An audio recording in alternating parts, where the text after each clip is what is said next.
con la segunda parte, Mientras tanto en el rancho, se llama, en el capítulo 31, el primero que voy a leerles de los tres, que se llama El brillo en los ojos de un caballito balancín. Fraser no preguntó, pero sirvió una copita de whisky a cada uno, un whisky de aroma cálido y color ahumado. Resultaba agradable beber whisky en compañía, por malo que fuera el whisky o la compañía. Aquella botella en concreto era especial, por lo que Roger agradeció, tanto a la botella como a quien se la había ofrecido. Aquella sensación de sosiego que surgía del vaso y le hacía señas como si fuera el genio de la lámpara. Es la té, dijo, no sé cómo se dice, mientras levantaba su vaso. Se dio cuenta de que Fraser le soltaba un repentino interés. Dios, ¿qué había dicho? ¿Slantane? Esa era una palabra que tenía una pronunciación distinta en función del lugar en el que uno fuera. En Harris y Lewis decían empleados de la pronunciación de Inverness, la que conocía de toda la vida. Sería muy distinta en la que utilizaban en el lugar del cual había asegurado proceder. No quería que Fraser lo tomara como un mentiroso. ¿A qué trabajo se dedica Achon Painite? Preguntó Fraser. Tras beber un sorbito y cerrar los ojos un momento, como muestra de respeto al whisky, Fraser volvió a abrirlos y observó a Roger con una especie de curiosidad, teñida tal vez de cierta dosis de cautela, como si temiera que su acompañante estuviera realmente chalado. Esto es una característica también que tiene Jamie, ¿no? Esto de tantear con el que está hablando, haciendo estas pausas, ¿no? Y relojeando. Suelo adivinar enseguida la profesión de cualquier hombre, prosiguió Fraser, basándose en su forma de vestir, en sus modales, aunque no es que encontrara muchas personas poco corrientes por aquí, sonrió. Los averos, ojalateros, gitanos, es fácil calarlo, pero es evidente que usted no es ninguna de esas tres cosas. Tengo unas pocas tierras, respondió Roger. Ya esperaba la pregunta, por lo que tenía la respuesta preparada. Sin embargo, sintió de repente deseo de contar más, de contar la verdad, o por lo menos la parte de verdad que haría conseguir entender. He dejado a mi esposa al frente de las tareas, prosiguió, mientras yo busco a mi chico. Aparte de eso, dijo alzando ligeramente los hombros, estudié para pastor. ¿De verdad?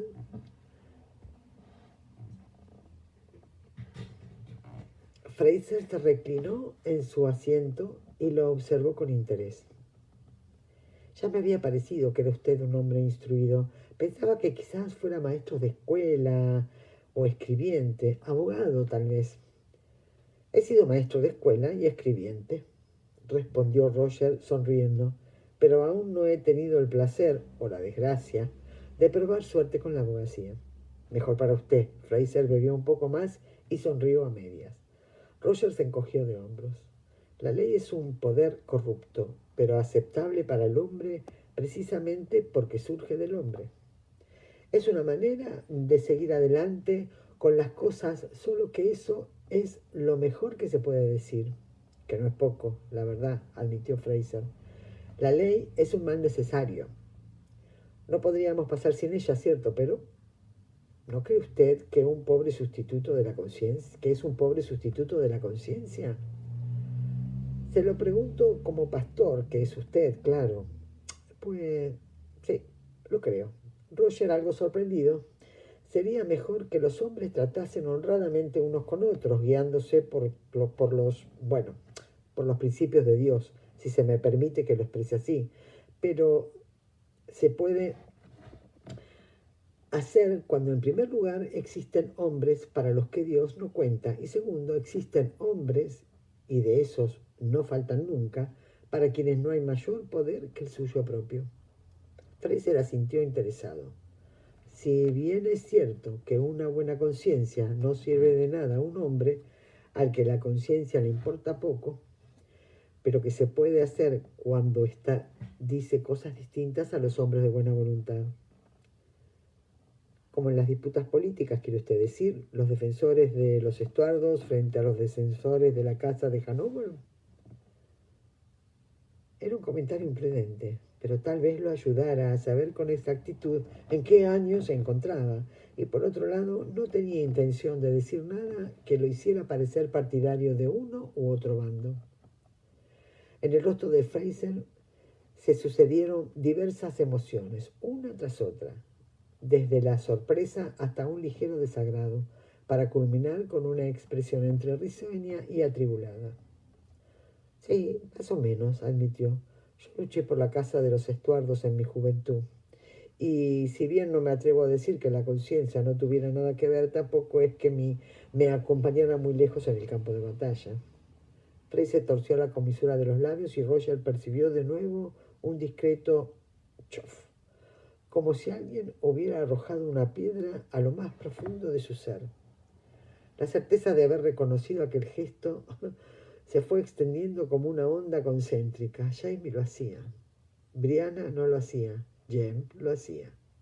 Sin embargo, no podía detenerse a meditar sobre esa cuestión. La conversación se acercaba peligrosamente a un precipicio, el de ser conminado a revelar su postura política. Y eso no podía hacerlo. Fue en Sheriffmuir, dijo sin hacer el menor esfuerzo para disimular su interés. Sí, así es, respondió Fraser a pocas luces sorprendido. Contempló a Roger con cierto recelo. Usted no pudo estar allí, de eso estoy seguro. ¿Su padre le habló de esa batalla, tal vez? No, dijo Roger, notando la misma punzada que sentía cada vez que pensaba en su padre. De hecho, Fraser era apenas unos años mayor que él, pero sabía que el otro hombre lo consideraba por lo menos una década más joven. Conozco una canción que habla de eso. Son dos pastores que se encuentran en una colina y se ponen a hablar sobre la batalla y a discutir sobre quién la ganó. Fraser se echó a reír. No me extraña. Nosotros ya lo estábamos discutiendo antes incluso de terminar de evacuar a los heridos. Bebió un trago de whisky y lo paladeó con aire meditativo, como si estuviera recordando. Bueno, ¿cómo era esa canción? Roger cogió aire con fuerza, disponiéndose a cantar, y entonces se acordó. Fraser ya se había fijado en la cicatriz de las cuerdas y había sido bastante discreto para no comentar nada, pero tampoco era necesario mostrarla explícitamente.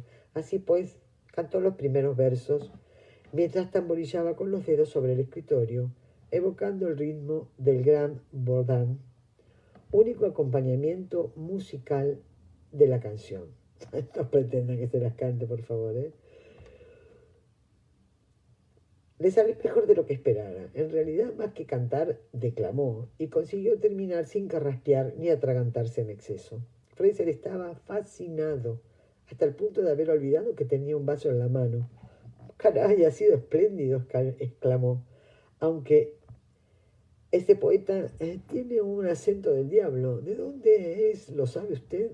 Es de Ayrshire, creo». Fraser meneó la cabeza con un gesto de admiración y se reclinó en su sillón. ¿Cree que podrá usted escribírmela?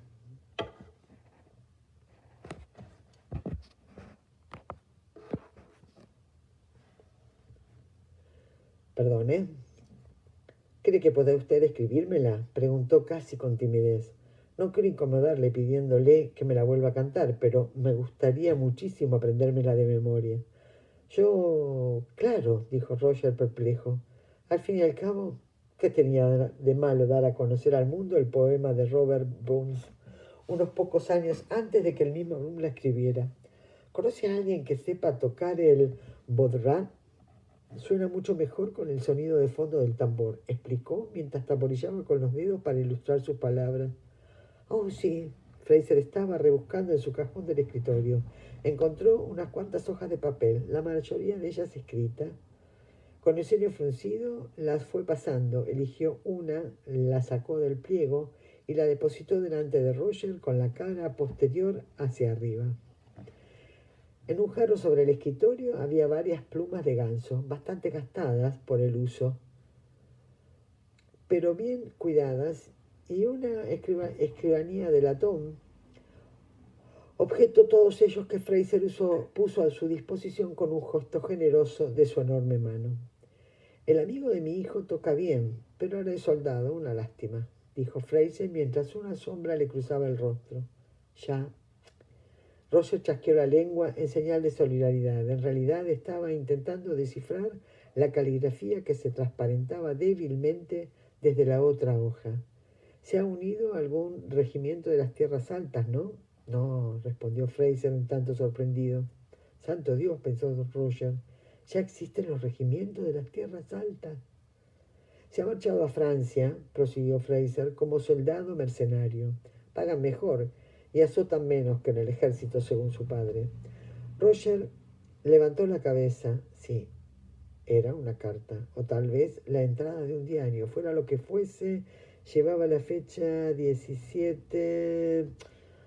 ¿qué era lo siguiente? ¿Un 3? Sí, tenía que ser un 3. No, podía ser un 8. 1730, 1703, parecía un 9 o un 0. No lo veía bien a través del papel, ¿no? Tenía que ser un 9. Entonces, 1739, suspiró aliviado. Algún día de octubre de 1739. Y probablemente más seguro, dijo, escuchando solo a medias la conversación mientras que empezaba a escribir los versos del poema. Ya hacía bastante tiempo que no escribía con pluma, por lo que le costaba un poco. ¿Más seguro? Sí, dijo, sobre todo desde el punto de vista de las enfermedades. La mayoría de los hombres que mueren en el ejército lo hacen a causa de alguna enfermedad, ¿sabe? Se debe al hacinamiento, a tener que vivir en barrancones y comer las raciones de campaña. Diría que los mercenarios tienen algo más de libertad. Fraser murmuró algo que sonó parecido a libertad para morir de hambre, pero lo dijo entre dientes. Estaba tamborillándolo con los dedos sobre el escritorio, intentando coger el ritmo mientras Roger escribía. Se le daba sorprendentemente bien. Cuando Roger hubo terminado de escribir, Fraser ya estaba cantando la canción con una agradable voz de tenor y había cogido bastante bien el ritmo del tambor. Nada que ver con Jamie. Roger tenía la mente dividida entre la tarea que lo aguardaba y el tacto de la carta que se hallaba bajo su mano. El roce del papel y el aspecto de la tinta le recordaban vívidamente la caja de madera repleta de cartas de Claire y Jamie. Tuvo que contenerse para no echar un vistazo al estante que la caja ocuparía cuando aquella casa fuera suya. Había racionado las cartas, las habían ido leyendo muy despacio, pero tras la desaparición de Jem todo había cambiado. Habían leído todas las cartas a la carrera en busca de alguna referencia a Jem, algún indicativo de que tal vez hubiera conseguido huir de Cameron y hubiera encontrado alguna forma de llegar hasta sus abuelos. Ni una palabra sobre Jem, ni una. Estaban tan angustiados que apenas habían prestado atención a lo que decían las cartas, pero alguna que otra frase o imagen flotaba en su mente, al azar. Alguna de ellas, a todas luces inquietantes, como que Ian, el tío de Brianna, había muerto. Aunque en su momento no le hubiera prestado atención, pero no quería pensar en esas cosas. Entonces, ¿su hijo va a estudiar leyes a París?, preguntó Roger en tono brusco. Cogió el vaso que Brian acababa de llenarle y bebió un trago. Sí, creo que podría ser un buen abogado, admitió Fraser. Es capaz de convencer a cualquiera. Eso tengo que admitirlo. Pero me parece que no tiene paciencia ni para las leyes ni para la política, añadió sonriendo de repente. Jamie ve enseguida lo que en su opinión hay que hacer y no entiende que los demás pueden pensar de otra manera. Y prefiere los puñetazos a los argumentos a la hora de convencer a los demás, si he de ser sincero. Roger se echó a reír con aire triste. Entiendo la prisa, dijo. Oh, desde luego, asintió Fraser, inclinándose un poco en el sillón, y no diré que no sea necesario proceder así de vez en cuando, sobre todo en las tierras altas, agregó, mientras hacía una mueca claramente burlona. Bueno, cuéntame, ¿por qué cree usted que ese tal Cameron ha secuestrado a su muchacho? Le preguntó sin rodeos. Roger no se sorprendió, aunque hasta ese momento se hubiera llevado muy bien. Sabía que Fraser tenía que estar preguntándose si Roger se la estaba contando todo y qué parte de ese todo era cierto. Bueno, estaba preparado para esa respuesta y la respuesta era, por lo menos, una versión de la verdad. Durante una época vivimos en América, dijo, y al decirlo notó una punzada. Por un momento le pareció estar de nuevo en la acogedora cabaña del cerro y ver a Brianna dormida a su lado con el pelo suelto sobre la almohada. Hasta le pareció respirar el dulce vaho de aliento de los niños, dormido justo encima de ellos. «América», exclamó Fraser atónito. «¿Dónde?» «En la colonia de Carolina del Norte». «Un buen sitio», se apresuró a añadir Roger, «aunque no exento de peligro». «Dígame un sitio dígame un sitio que lo esté», dijo Fraser, aunque descartó la idea con un gesto de la mano. «¿Y fueron esos peligros el motivo del que regresara usted?» Roger negó con la cabeza. Bueno, se le hacía un nudo en la garganta al recordar, ¿no? «Fue nuestra hijita, Mandy, Amanda se llama. Nació con un problema en el corazón y allí no había ningún médico que pudiera tratarla. Así que volvimos aquí. Y mientras estábamos en Escocia, mi esposa heredó unas tierras y decidimos quedarnos. Pero vaciló sin saber muy bien contar el resto. Sin embargo, y conociendo lo que conocía sobre los antecedentes de Fraser y su historia con los Mackenzie de Lodge, creyó que su historia tampoco impresionaría mucho a ese hombre. El padre de mi esposa, prosiguió con cautela, es un buen hombre, muy buen hombre, pero también es la clase de persona que despierta interés. Un cabecilla nato, de esos que a los otros hombres, bueno, en ocasiones me contó que su padre le había dicho que como era un tipo grande muchos querrían ponerlo a prueba, y así es, observó atentamente a Brian Fraser al pronunciar aquellas palabras, pero aparte de un ligero temblor en una ceja no advirtió ninguna otra reacción. Bueno, no le voy a contar toda la historia, sobre todo porque aún no ha ocurrido, pensó. Pero resumiendo, que mi suegro recibió una importante cantidad de oro. No es que lo considere suyo, más bien lo entiende como algo que tiene en fideicomiso. Aún así, ahí está. Y si bien lo ha mantenido en secreto mientras le ha sido posible, Fraser expresó su solidaridad con un ruidito, como si quisiera admitir la dificultad de mantener un secreto en tales condiciones. Es decir, que el tal Cameron se enteró lo del tesoro, ¿verdad?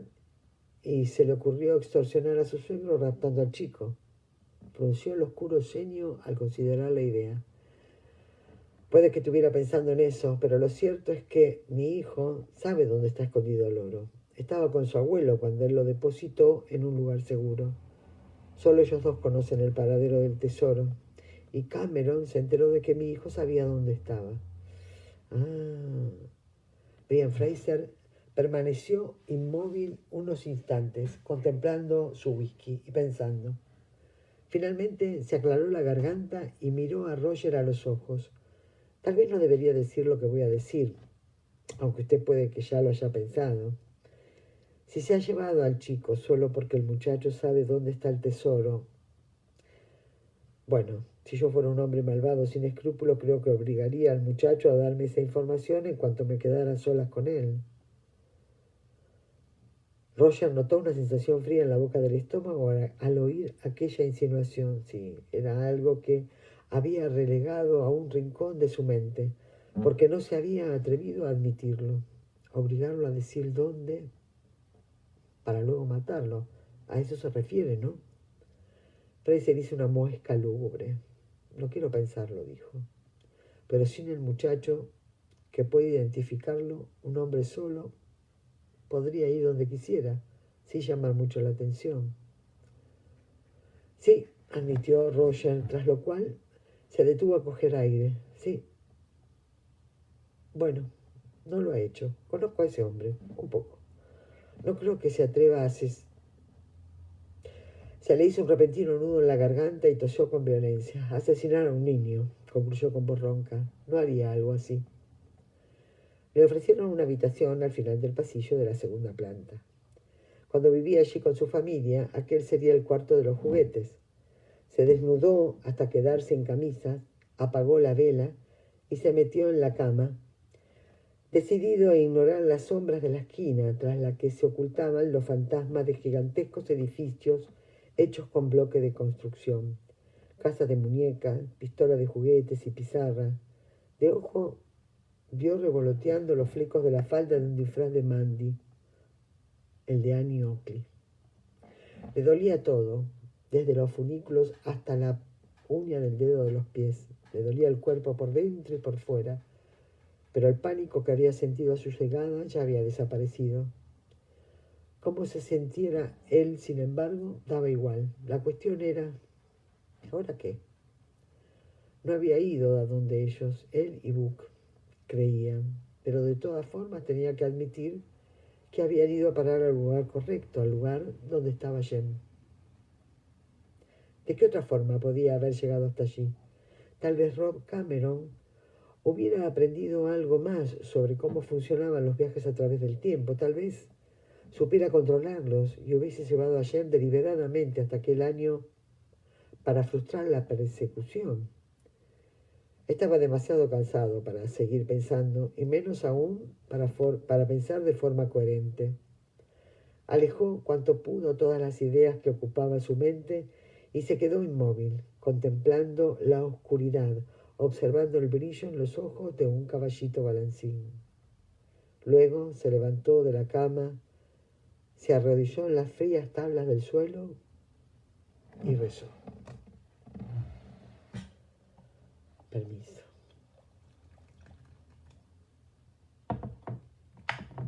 Matecita con rodajas de jengibre fresco. Se lo recomiendo. Un manjar. Aparte de que el jengibre es bueno.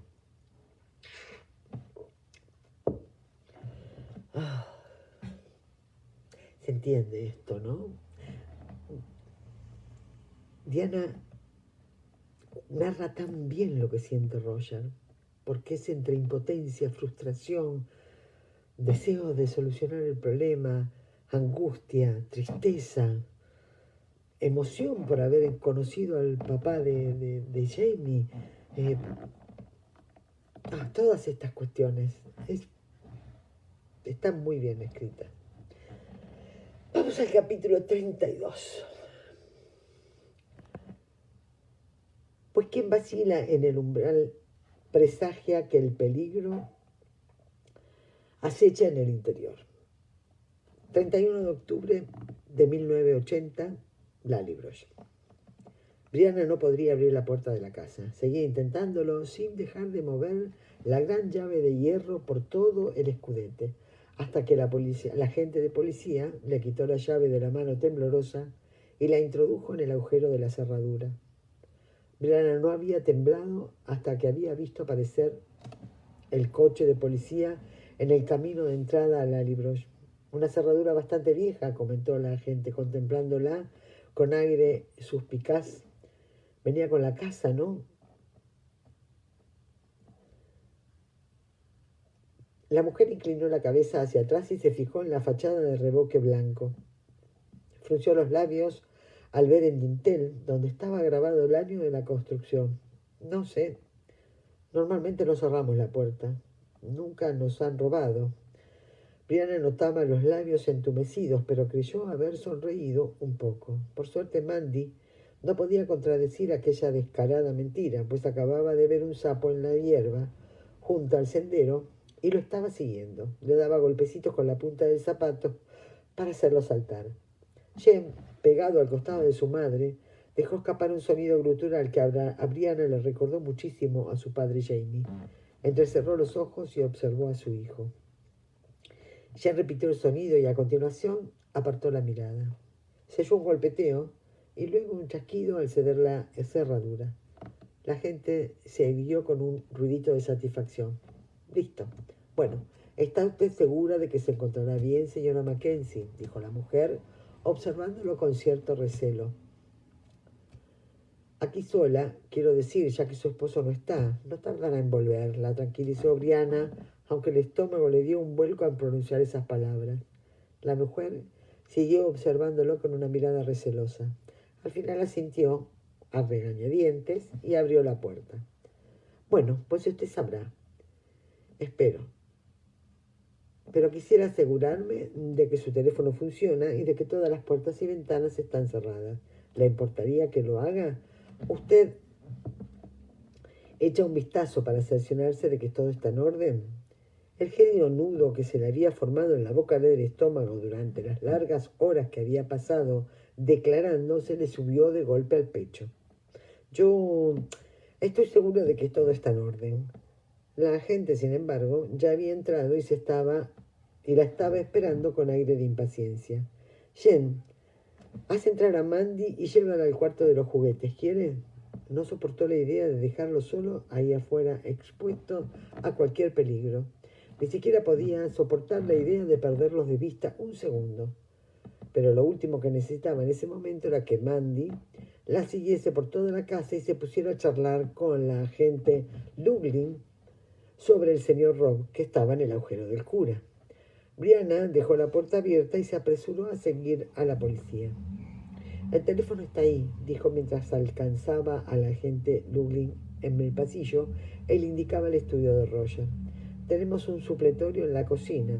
Yo ya voy a comprobarlo y de paso echo un vistazo a la puerta trasera. Sin esperar respuesta, cruzó el pasillo y prácticamente se abalanzó sobre la puerta vaivén que daba a la cocina. No perdió tiempo en comprobar nada, sino que abrió de un tirón el cajón de trastos y cogió una enorme linterna con el mango de goma, dado que solía usarla los graneros cuando los animales parían de noche o cuando tenía que salir a buscar ovejas perdidas. La linterna en cuestión medía casi 30 centímetros y pesaba alrededor de 1 kilo. El rifle del calibre 22 estaba en el cuartito de los zapatos y durante un momento, mientras Brianna recorría la casa, consideró la posibilidad de matarlo. Y lo hizo con tanta frialdad que de haberse dado cuenta incluso ella misma se habría horrorizado. Al fin y al cabo, ya había recuperado a Jen, pero no. La agente Luglin reconocería sin duda el sonido de un disparo, por mucho que la puerta de la cocina estuviera forrada de fieltro para amortiguar los ruidos. Y además, Rob Cameron aún tenía que contarle ciertas cosas, al parecer. Lo dejaría inconsciente de un golpe y le taparía la boca con una cinta adhesiva. Entró en el cuartito de los zapatos y cerró tras ella la puerta de la cocina, muy despacio. La puerta tenía cerrojo, pero no podía cerrarlo desde ese lado sin la llave. Y sus llaves estaban en la mesa de la entrada, donde la había dejado la agente Luglin. Así, pues, arrastró el pesado banco y lo colocó en diagonal entre la puerta y la pared, mientras se concentraba en la logística. ¿Cuál era el mejor punto de la cabeza que debía golpear a alguien y dejarlo inconsciente sin fracturarle el cráneo? Le sonaba que su madre le había comentado alguna vez el occipucio.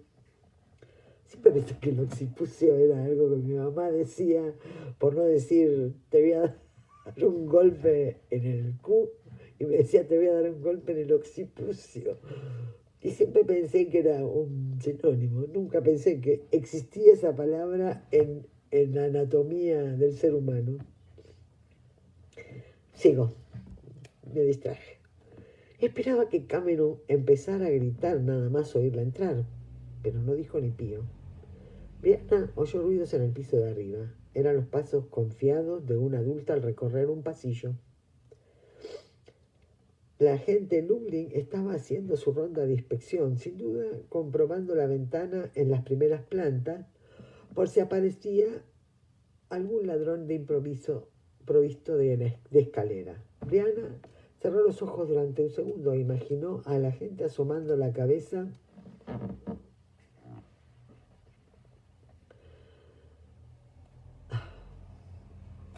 Diana cerró los ojos durante un segundo e imaginó a la gente asomando la cabeza al cuarto de los juguetes en el preciso instante en el que Mandy contaba a su hermana con lujos de detalles sus aventuras de la noche anterior.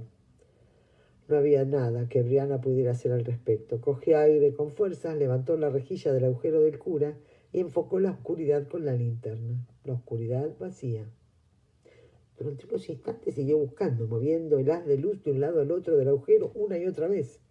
Su mente se negaba a creer lo que estaban viendo sus ojos.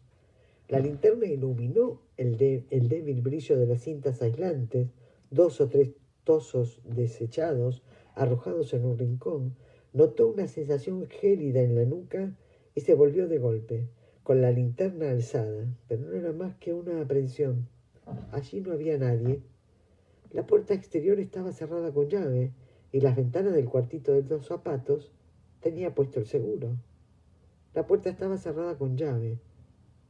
Se le escapó un gemido de terror y se tapó la boca con la mano. Lo mismo que la puerta que separaba el cuartito de los zapatos de la cocina.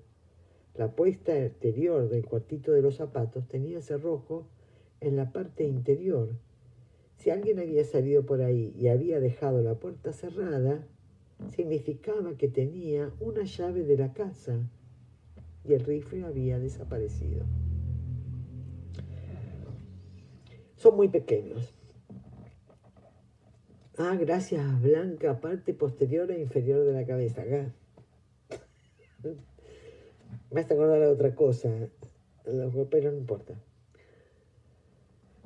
Sigo.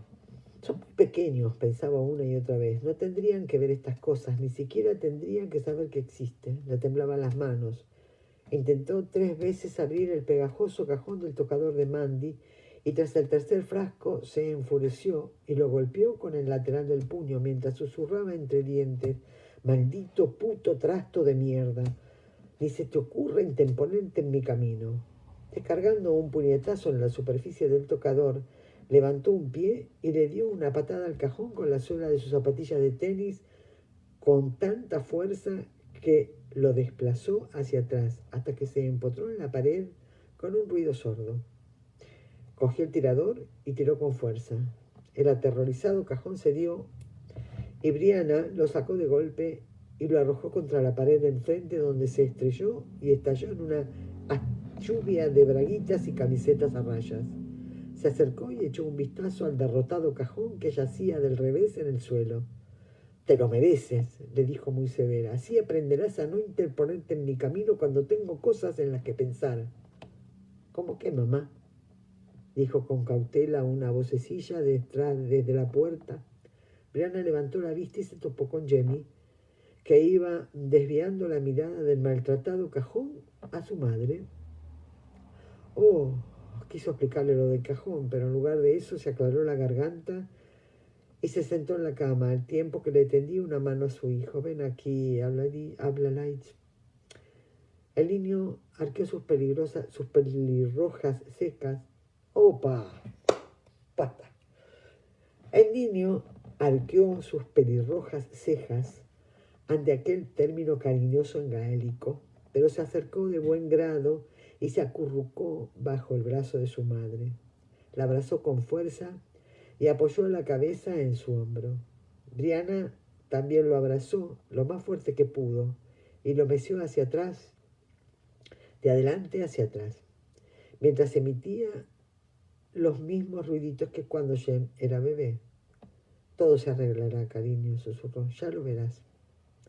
Lo oyó tragar saliva y notó bajo la mano cómo le temblaba la espalda, pequeña y cuadrada. «Sí», dijo Jem. La voz le tembló un poco y sorbió con la nariz antes de volver a intentarlo. «Sí, pero ¿qué es lo que se arreglará, mamá? ¿Qué está pasando?»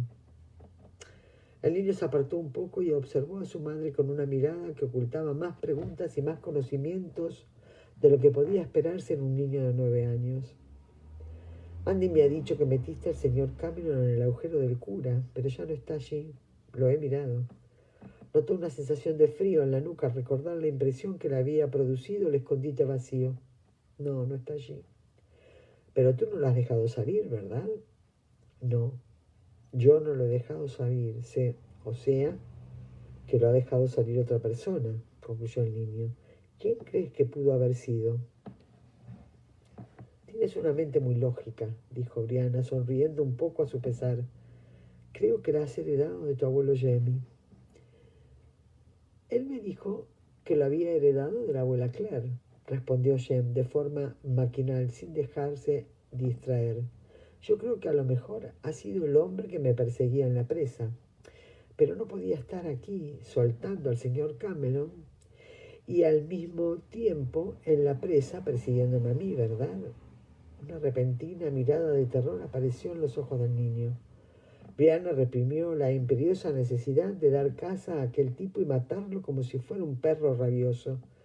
El hombre había conseguido huir en la presa, tras perderse en la oscuridad al ver aparecer a la policía. Pero si Dios quería, ella terminaría por encontrarlo algún día y entonces... Sin embargo, no había llegado ese día. Lo que le preocupaba ahora era impedir que aquel tipo, o Rob Cameron, volviera a acercarse a sus hijos. Entonces entendió lo que Jamie quería decir, y tuvo la sensación de que el escalofrío que se le había instalado en el corazón se le iba extendiendo por todo el cuerpo como si fuera escarcha. Quiere decir que tiene que haber otro hombre, dijo sorprendida ante su propia calma al pronunciar estas palabras.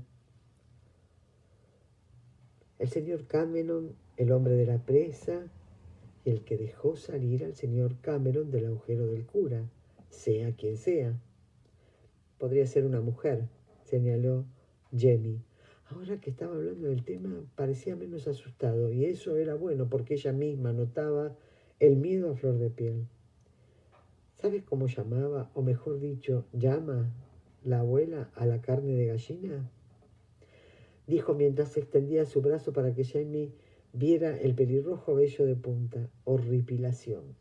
Horripilación, repitió Jamie con una risilla nerviosa.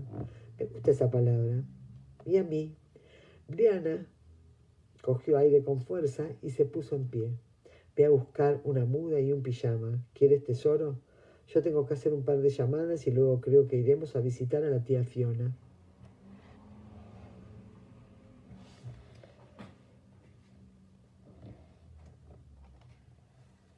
Fin del capítulo 32.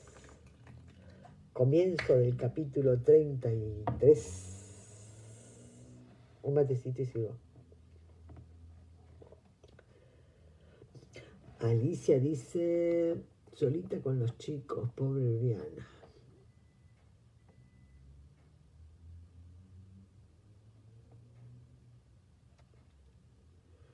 Mira, Alicia, yo no sé si es pobre Bri, porque Bri tiene cojones, diría yo, para sobrellevar esto.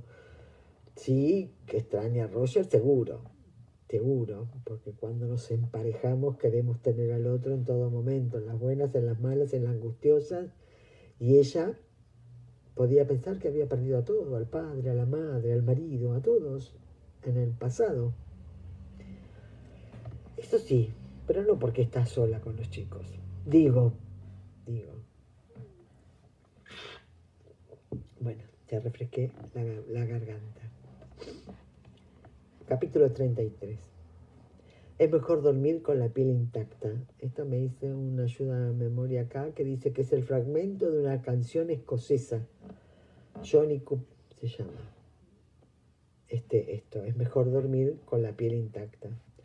Roger se despertó de golpe, aunque no sobresaltado. No tuvo la sensación de que acababa de salir de un sueño ni de haber ruido alguno, pero abrió los ojos completamente despiertos. Faltaba una hora, más o menos, para el amanecer. Había dejado las contraventanas abiertas, la habitación estaba fría y el cielo encapotado, el color de una perla negra. Se quedó inmóvil, escuchando el ritmo de su corazón, y se dio cuenta de que por primera vez en varios días no le latía desbocado. No estaba asustado. El miedo y el caos de la noche anterior, el terror de los últimos días, todo había desaparecido. Notaba el cuerpo relajado por completo, igual que la mente. Algo, sin embargo, le flotaba en la cabeza, por absurdo que fuera. Se trataba de un verso de Johnny Coop. Es mejor dormir con la piel intacta porque será una mañana sangrienta. Más absurdo aún le parecía oírse a sí mismo, sentirse casi, cantándola con su voz de siempre, rebosante de fuerza y entusiasmo. No es que sea un ingrato, dijo mientras se dirigía a las encaladas vigas del techo con una voz matutina ronca y cascada. Pero qué coño. No sabía muy bien si estaba hablando con Dios o con su propia conciencia, pero las posibilidades de obtener una respuesta eran probablemente las mismas en ambos casos. Oyó el ruido sordo de una puerta cerrarse en la planta baja y luego a alguien que silbaba entre dientes fuera de la casa, probablemente Annie o Senga, que iban a ordeñar. Alguien llamó a la puerta y Jenny Murray entró en la habitación con una jarra de agua, un bote de jabón líquido y una navaja de afeitar. Llevaba un delantal blanco y la melena de oscuros rizos recogidas, aunque aún no se había puesto el gorrito. Papá dice que sabe usted montar a caballo, afirmó sin más preámbulos conforme la observaba de arriba abajo, como si lo estuviera analizando. Así es, respondió en tono áspero, mientras le cogía la jarra del agua envuelta en una toalla. Necesitaba desesperadamente aclararse la garganta y escupir la flema, pero no podía hacerlo delante de ella. Por tanto, se limitó a asentir y a murmurar time mientras cogía la navaja. En lugar de preguntar por qué, cuando esté listo, encontrará el desayuno en la cocina, dijo la joven en un tono práctico. Baje usted la jarra, ¿quiere? Una hora más tarde, atiborrado de té caliente, gachas con pan con miel y morcilla, se vio al lomo de un lanudo caballo marrón, seguido por pan, miel y morcilla, o morcilla o pan y miel, pero perdón, repito. Una hora más tarde, atiborrada de té caliente, gachas con pan y miel y morcilla, se vio al lomo de un lanudo caballo marrón, seguido de cerca por Brian Fraser. Entre la niebla que se alzaba a primera hora de la mañana. Iremos a las granjas cercanas, le había dicho Fraser durante el desayuno, mientras untaba conservas de fresas en el pan. Aunque nadie haya visto a su muchacho, y si quiere que sea sincero, dijo torciendo los labios en un gesto de disculpa, creo que ya me habrían llegado noticias si alguien hubiese visto a un extraño por aquí, al menos hará correr la voz. Sí, muchas gracias, dijo con sinceridad. Incluso en su época, el cotilleo era la forma más rápida de difundir una noticia en las tierras altas. Por muy rápido que viajara Rob Cameron, Roger dudaba que pudiese superar la velocidad del chismorreo. Esa idea lo hizo sonreír. Jenny se dio cuenta y también sonrió. Roger pensó una vez más que era una muchacha muy hermosa. El cielo seguía bajo y amenazador, pero hasta ese día la lluvia no había detenido a ningún escocés y desde luego no iba a empezar a hacerlo precisamente entonces. Tenía mucho mejor la garganta. Después del té caliente y la extraña sensación de calma que había notado al despertar aún no había desaparecido. Algo había cambiado durante la noche. Quizá fuera el hecho de haber dormido en Lallybroch entre los fantasmas de su propio futuro. Quizás eso le hubiese sosegado la mente mientras dormía. O quizás la intuición de padre de saber que ahora Jamie estaba a salvo, ¿no? Es decir, esta tranquilidad que a veces da cuando decir, yo sé que no le pasó nada. Sigo. O tal vez fue una plegaria extendida y un momento de gracia. Tal vez no fuera más que aquella puñetera frase existencial de Samuel Becker: no puedo seguir, seguiré. Si tenía elección, y la tenía, por mucho que le pesase a ver, seguiría con gracia. Fuera lo que fuese lo que había cambiado, ya no se sentía desorientado, ni aturdido por lo que sabía acerca del futuro de las personas que la rodeaban. Sentía una honda preocupación por ellos.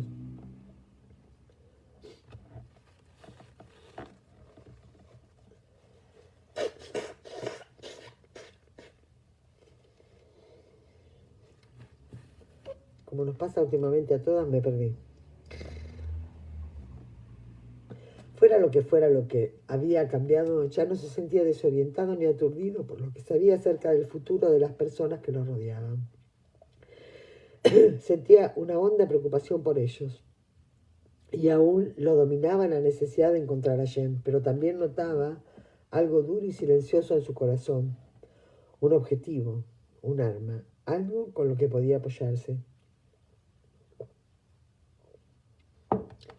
Enderezó los hombros mientras pensaba en esas cosas y al mismo tiempo, se fijó en la espalda recta y cuadrada de Brian. En los hombros rectos y firmes, bajo la tela oscura de su abrigo de tartán, eran el eco de los hombros de Jamie, y la promesa de los hombros de Jen. La vida sigue. Su obligación, por encima de todo, era rescatar a Jen, tanto por Brian Fraser como por sí mismo. Y en ese instante supo que era lo que había cambiado en él y dio gracias a Dios porque era un verdadero momento de gracia. Se había dormido y se había despertado con la piel intacta. Y por sangrientas que fueran las mañanas que lo esperaran, ahora tenía un norte. Tenía necesidad y esperanza, porque el buen hombre que cabalgaba delante de él estaba de su parte. Visitaron más de una docena de granjas a lo largo del día y además pararon a un ojalatero con el que se cruzaron por el camino. Nadie había visto últimamente ningún extraño, ya fuera acampando o no, de un muchacho pelirrojo, pero todos prometieron difundir las noticias y todos, sin excepción, prometieron rezar por Roger y por su búsqueda. Se detuvieron a cenar con una familia llamada Murray, que poseía una granja bastante grande, aunque no pudieran ni compararse con Lallybroch. Durante la conversación, Roger descubrió que Murray era empleado de Brian Fraser. De hecho, supervisaba la mayoría de las tareas físicas en la finca de Lallybroch. Murray escuchó con expresión grave la historia de Roger. Era un hombre de avanzada edad, de rostro alargado y brazos nervudos y musculosos. Mientras escuchaba, asentía y se iba pasando la lengua por los dientes. Sí, enviaré a uno de los muchachos mañana por la mañana, dijo. Pero si no han encontrado ni rastro de ese tipo en los pasos de las tierras altas, tal vez sea buena idea que vaya usted hasta la guarnición y cuente lo ocurrido, señor Mackenzie. Brian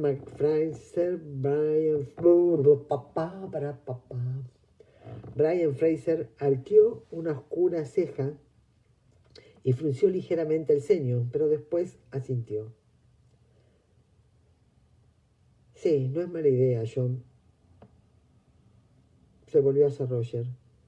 Está un poco lejos, ¿sabe? La guarnición está en el fuerte William, cerca de Duncasterburg. Pero podemos ir preguntando por el camino. Además, los soldados suelen enviar mensajeros de forma regular entre la guarnición, Inverness y Edimburgo. Si tienen noticias de un hombre, nos lo harán saber enseguida. A lo mejor hasta podría arrestar al tipo allí mismo, añadió Murray. El rostro de expresión algo melancólica se le iluminó un poco mientras consideraba esa idea. Morantine, respondió Roger, inclinando un poco la cabeza con el gesto dirigido a los dos. Luego se volvió hacia Fraser. Haré lo que usted dice, gracias, pero, señor, no es necesario que me acompañe. Ya tiene usted bastante que hacer y no quisiera... Lo acompañaré, y con mucho gusto, interrumpió Fraser en tono firme. El heno ya está cosechado, no hay ninguna otra tarea de la que no pueda ocuparse John en mi ausencia. Le sonrió a Murray, que emitió una especie de ruidito, mitad suspiro, mitad carraspeo. Finalmente asintió. El fuerte William, en mitad de las tierras de los Cameron, además, observó Murray con aire ausente mientras dejaba vagar la mirada por los oscuros campos. Cuando cenaron con la familia de Murray, pero luego habían salido al patio con el pretexto de fumar una pipa que, por ahora olvidada, seguía ardiendo en la mano de Murray. Brian emitió un sonido glutural bastante vago, mientras Roger se preguntaba qué habría querido decir Murray. ¿Los estaba advirtiendo de que los Cameron tal vez tuvieran parientes o aliados, o de que probablemente había acudido a ellos? ¿O acaso había tensiones y diferencias entre los Cameron y los Fraser de Lovat, o entre los Cameron y los Mackenzie? Ahí la cosa se complicaba. Si existía una enemistad importante, Roger tendría que haberla sabido. Dejó escapar un ajá en tono grave y decidió acercarse con cautela a cualquier Cameron que se le cruzara en el camino. Al mismo tiempo, ¿estaría Rob Cameron buscando refugio o ayuda en los Cameron de esa época? ¿Acaso había viajado antes al pasado y disponía de un escondite preparado por su propio clan? Era una idea tan perversa que Roger tensó los músculos del estómago como si estuviera preparado para recibir un puñetazo. Pero no había tenido ocasión. Si Cameron se había enterado de los viajes en el tiempo, gracias a la guía que Roger había escrito por si algún día sus hijos la necesitaban, no había tenido posibilidad de viajar al pasado, encontrar a sus antepasados del clan de los Cameron y... no, era absurdo. Roger se sacudió la mente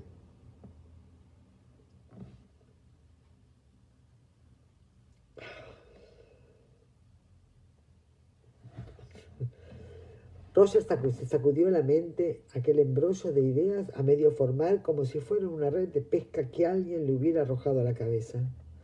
No podía hacer nada más hasta llegar a la guarnición, al día siguiente. Murray y Fraser estaban apoyados en la valla, compartiendo la pipa y charlando cordialmente en gaélico. Mi hija me ha pedido que te pregunte por tu hijo, dijo Brian Fraser con cierto aire despreocupado. ¿Alguna noticia? Murray resopló, expulsó el humo por la nariz y dijo algo muy idiomático sobre su hijo. Fraser hizo una mueca y movió la cabeza de un lado al otro. Por lo menos sabes que está vivo, dijo, regresando de nuevo al inglés. Lo lógico es que vuelva a casa cuando se haya cansado de luchar. Es lo que hicimos nosotros, ¿no? Le dio un suave codazo a Murray en las costillas y el hombre alto volvió a resoplar, aunque con una expresión menos aireada. No fue el aburrimiento lo que nos trajo aquí, a Druimendum, por lo menos a ti, dijo Murray. Arqueó una hirsuta ceja gris y Fraser se echó a reír junto con... aunque a Roger le pareció que le hacía de manera un poco forzada. Recordaba muy bien la historia. Brian Fraser, hijo bastardo del anciano Lord Lovat, había raptado a Helen Mackenzie de la casa de sus hermanos, Colum, Douglas y los Mackenzie de Leash. Finalmente habían terminado los dos en Lallybroch, más o menos repudiados por sus respectivos clanes, aunque por lo menos los habían dejado en paz. También había visto un retrato de Helen, alta, pelirroja y sin duda una mujer por la que valía la pena correr riesgos. Se parecía mucho a su nieta Brianna. En un acto reflejo, Roger cerró los ojos y respiró hondo el aire fresco de la noche de las tierras altas. Y tuvo la sensación de que Bri estaba allí a su lado.